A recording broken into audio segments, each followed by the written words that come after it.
అంటే ఇప్పుడు ఉన్న పిల్లలు చాలా మటుకు అంటే 25, 30 ఏండ్ల లోపు ఉన్న వాళ్ళు సోషల్ మీడియాలో వచ్చే ఒక భావోద్వేగపూరితమైన ఎమోషనల్ కంటెంట్కు వాళ్ళు కనెక్ట్ అవుతున్నారు తప్ప ఒక సీరియస్నెస్ యాక్టివిజంలోకి కార్యాచరణలోకి రావడం లేదా అనే ఒక భావన ఉన్నది.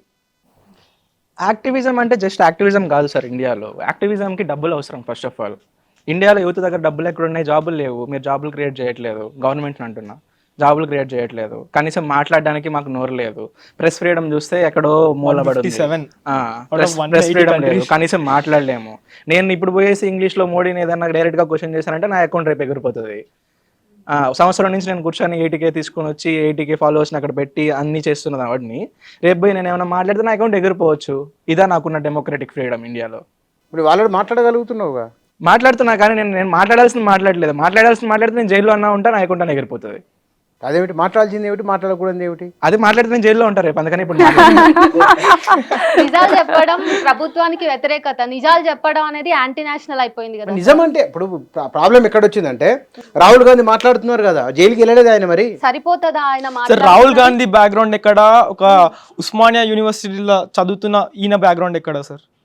ఇప్పుడు రాహుల్ గాంధీ మీద 10 ఎఫ్ఐఆర్లు అయినా 100 ఎఫ్ఐఆర్లు అయినా ఆయన తట్టుకోగలుగుతాడు. ఒక్క ఎఫ్ఐఆర్ మన మీద పడితే మన బతుకు మొత్తం బస్ స్టాండే కదా సార్. ఈ can't compare sir. Is the leader of opposition sir. మన మొత్తానికి మనకు ఒక అపోజిషన్ ఆఫ్ ది లైక్ మొత్తం he should be the people's voice.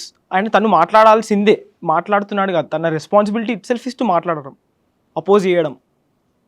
కానీ మీ నలుగురే ఈ ఆలోచనతో ఉన్నారా, లేకపోతే నిజంగానే ఇప్పుడున్న ఈ జనరేషన్ మొత్తం ఇదే ఆలోచనతో ఉన్నారా సమాజం పట్ల? 2 కోట్ల మంది అయితే ఇదే ఆలోచనతో ఉన్నారు సార్. 2 కోట్ల మంది లేరు, వాళ్ళు జస్ట్ ఫాలో అవుతున్నారు ఆ పేజ్ని అంతే. ఫస్ట్ ఆఫ్ ఆల్ ఆ మూవ్మెంట్ని ఎవరు స్టార్ట్ చేశారనే దాని మీద కూడా డిపెండ్ అయి ఉంటుంది. ఎవరు? నేను ఇప్పుడు పేరు వచ్చింది ఇండియాలో ఇన్ని సంవత్సరాలుగా, నేను బీజేపీ గురించి మాట్లాడలేదు, 2014 ముందు నుంచి కూడా కాంగ్రెస్ గవర్నమెంట్ కానీ బీజేపీ గవర్నమెంట్ కానీ ఏ గవర్నమెంట్ అయినా పొలిటీషియన్లు జనాలని సివిలియన్స్ని చాలా మాటలు అని ఉన్నారు. దీనికంటే నీచమైన మాటలు మాట్లాడున్నారు. అప్పుడు లేవని వాయిస్. ఇన్ని కష్టాలు వచ్చిన ఆదివాసీల హక్కులు పోతున్నప్పుడు, దళితుల హక్కులు పోతున్నప్పుడు, ఈ పిఎం కేర్ ఫండ్స్ క్వశ్చన్స్ వచ్చినప్పుడు, ఇంకా వేరే వేరే ప్రాబ్లమ్స్ వచ్చినప్పుడు ఎక్కడో పోయింది ఈ జనరేషన్, ఈ జెన్జీ అంతా ఎందుకు మాట్లాడలేదు? ఎందుకంటే అప్పుడు మాట్లాడితే వీళ్ళకున్న ప్రివిలేజ్ ఏదైతే ఉందో దాన్ని కూడా క్వశ్చన్ అవుతుంది, అది కూడా క్వశ్చన్ అవుతుంది. వాళ్ళని క్వశ్చన్ చేసుకోలేరు కదా. ఇప్పుడు ఒక మీమ్ వచ్చింది, ఒక ట్రెండ్ వచ్చింది, ఇది సెటరికల్ మీమ్ పేజ్, దీన్ని ఫాలో అయిపోతారు. ఫాలో అయిపోయేసి నేను ఇప్పుడు రెవల్యూషన్ పార్టిసిపేషన్. ఏది రెవల్యూషన్? అక్కడ రెవల్యూషన్ లేదు. సరే, ఇప్పుడు నేను దాన్ని కంప్లీట్గా క్యాన్సిల్ చేయట్లేదు సిజేపీ పార్టీని. సిజేపీ పార్టీ ఉంది, కానీ నువ్వు దాన్ని సపోర్ట్ చేయకు. నేను రీసెంట్గా చూస్తున్నా, అందరూ వచ్చేసి ప్రౌడ్ సిజేపీ, ప్రౌడ్ కాక్రోచ్ అంటున్నారు. నువ్వు ఎందుకు సీజేపీ పార్టీకి ప్రౌడ్ అవుతావు? నువ్వు అసలు ఏం చేసినావు నువ్వు సీజేపీ పార్టీలో? వాడు ఏదో ఒక అకౌంట్ క్రియేట్ చేశాడు, దానికి ఫాలోవర్స్ వచ్చారు, నువ్వు దాన్ని ఫాలో కొట్టావు. కింద బయోలో నువ్వు పోయేసి I'm proud CJP party supporter అంటే నువ్వు కూడా ఇక్కడ నువ్వు మళ్ళీ ఈ బ్లైండ్ గా సపోర్ట్ చేస్తున్నావు. గొర్రెదాటుడు వ్యవహారమా? గొర్రెదాటుడు అంటే అంతే. ఒకరైతే 100 మంది దాంట్లో వెళ్ళిపోవడం అని అంతే. అదే జరుగుతుంది. నువ్వు సీజేపీ పార్టీ ఏం చేస్తుందని అడుగుతున్నావు. ఇప్పుడు సీజేపీ పార్టీ వచ్చింది, వాళ్ళు నిజంగానే కంటెస్ట్ చేస్తున్నారని అడుగుతున్నావా? లేదు. సీజేపీ పార్టీ 50% ఉమెన్ రిజర్వేషన్ అన్నారు, కానీ వాళ్ళు వాళ్ళ టీంలో ఉమెన్ ఎంతమంది ఉన్నారు? ఇప్పుడు ఎంతమంది ఉన్నారు? ఇప్పుడు పెట్టింది ఎన్ని రోజులు? అది ఒక 10 రోజులు కూడా కాలేదు. 10 రోజులు కూడా కాదు. 10 రోజులు కాకముందే అన్నప్రాసన నాడు ఆవకాయ తినిపించి 10 రోజులు కాకముందే మేము అడగాలి కదా. లేకపోతే 14 సంవత్సరాలైనా బీజేపీ ఏం చేయట్లేదు. ఇప్పుడు ఇక్కడ కూడా అట్లా అవుతుంది కదా. మేము అడిగితేనే కదా జరుగుతుంది. పార్టీ కాదు కదా, ఆయన ఏదో నిరసన పెట్టినట్టుంది బహుశా, అంతవరకే కదా. ఆయన పెట్టకపోని మాకు మొత్తం 22 కోట్ల మంది ఎంతమంది ఎక్స్పెక్టేషన్స్ పెట్టుకుని ఫాలో అయ్యారు కదా. ఆ ఎక్స్పెక్టేషన్స్ పెట్టుకున్న వాళ్ళు జస్ట్ బ్లైండ్ సపోర్ట్ కాదు, వాళ్ళని క్వశ్చన్ చేయాలి. వాళ్ళనే కాదు, గవర్నమెంట్ ని క్వశ్చన్ చేయాలి. నువ్వు జస్ట్ దాన్ని ఫాలో అయిపోయేసి నేను రెవల్యూషన్ లో మూవ్ అవుతానంటే అవ్వదు. నువ్వు రోజు ఏం చేస్తున్నావు? ఎంతమందిని క్వశ్చన్ చేస్తున్నావు? కానీ ఒక మాట, 2009లో అన్నా హజారే మూమెంట్ ప్రారంభమైనప్పుడు ఆనాడు 25, 30 ఏళ్ళు 40 ఏళ్ళు లోపు ఉన్న వాళ్ళంతా రోడ్ల మీదనే ఉన్నారు.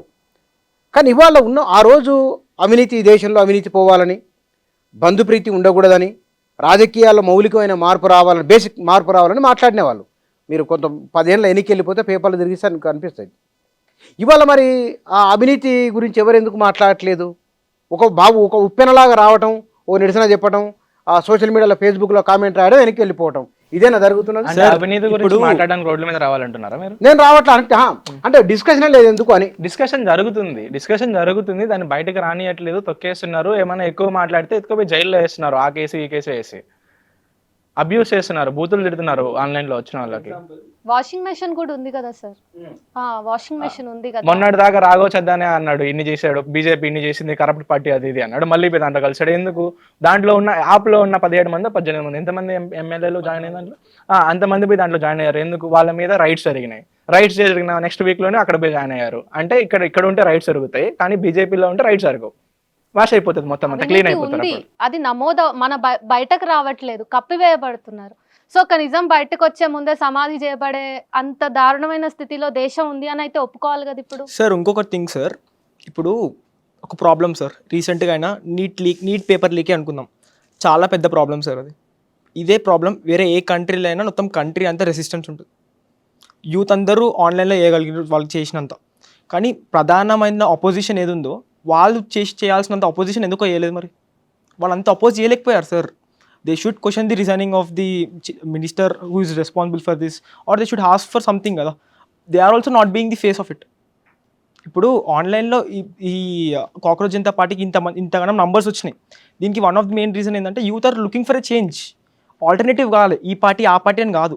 ఇవి 2 పార్టీలు వద్దనుకుంటారు, 2 ట్రెడిషనల్ పార్టీస్ వద్దనుకుంటారు, బీజేపీ కాంగ్రెస్ 2. ఎందుకంటే ఇప్పుడు ఎట్లా అంటే చిన్నప్పుడు మా తాతనో నాన్నమ్మనో ఎవరో చెప్తుండే సార్, 2 దొంగలే, ఒక ఆయన మంచి దొంగ అవుతాడు, మంచిగా కనిపిస్తాడు, ఇంకొక ఆయన ఇంకా మంచిగా కనిపిస్తాడు.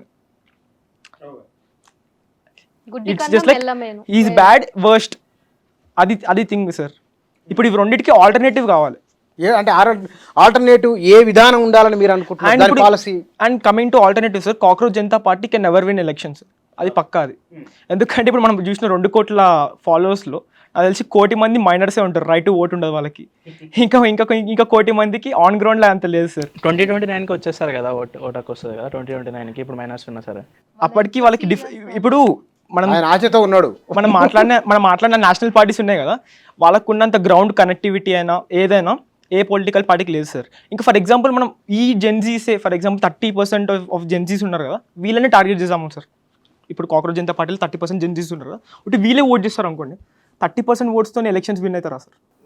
అండ్ ఆల్సో ఇక్కడ నంబర్స్ గురించి మాట్లాడుకుంటే అసలు యూత్ ఎంతమంది ఉన్నారు? 372 million. 33%, that's what, 30%.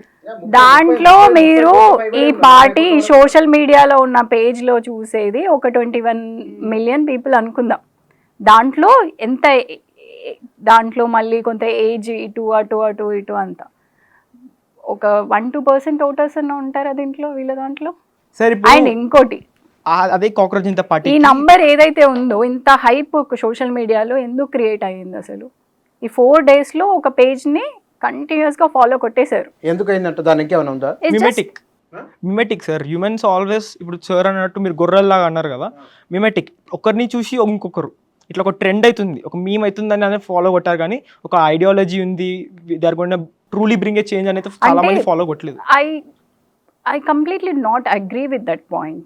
దీంట్లో there are like people, indifferent people ఉంటారు దాంట్లో. కొంతమంది బ్లైండ్లీ ఫాలో అయ్యే వాళ్ళు ఉంటారు, కొంతమంది మేబీ ఇంటెలెక్చువల్స్ ఉండొచ్చు, కొంతమంది చేంజ్ని కోరుకునే వాళ్ళు ఉన్నారు. దాంట్లో అందరూ ఉంటారు, కానీ పర్సంటేజ్ మేబీ వేరీ అవుతుంది. ఒక ఇంటెలెక్ట్ని ఫాలో అయ్యే వాళ్ళు ఇంకా ఆయన ఫాలో అవుతున్నాడు కాబట్టి వీళ్ళు ఫాలో అవుతుండొచ్చు. And social media works like that, right? And also like ఇప్పుడు నువ్వు ఒక పెద్ద మనిషి ఇట్లా నీకు అన్నప్పుడు ఒక యూత్ అనే వాళ్ళు ఒక రెబల్ అవుతారు. And they got this medium to show their frustration. And అది ఎవెన్చువల్లీ ఏమవుతుంది, ఒక ఫ్యాషనబుల్గా అయిపోతుంది, ఎవెన్చువల్లీ ఏమవుతుంది, ఒక ట్రెండ్ లాగా అయిపోతుంది, రైట్? సో దాని మీద పాటలు వస్తాయి, దాని మీద యాక్ట్స్ వస్తాయి, అన్నీ అవుతాయి. అండ్ ఎస్పెషల్లీ ఈ పేజ్ గురించి మాట్లాడుకుంటున్నాం కాబట్టి ఇంతమంది ఫాలో అవుతున్నారు, దానికి ఎంత ఓట్ బ్యాంక్ ఉంది ఏం లేదు అని అంటే అసలు ఇంతమంది ఎందుకు అంత ఫ్రస్ట్రేటెడ్ అయ్యారు అండ్ ఎక్కడికి దారి తీస్తుంది?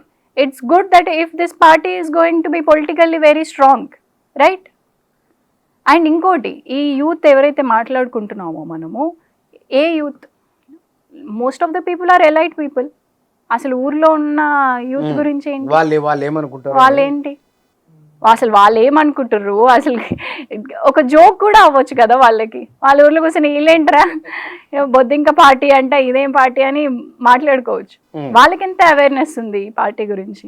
రిప్రజెంటేటివ్స్ ఎక్కడి నుంచి వస్తారు?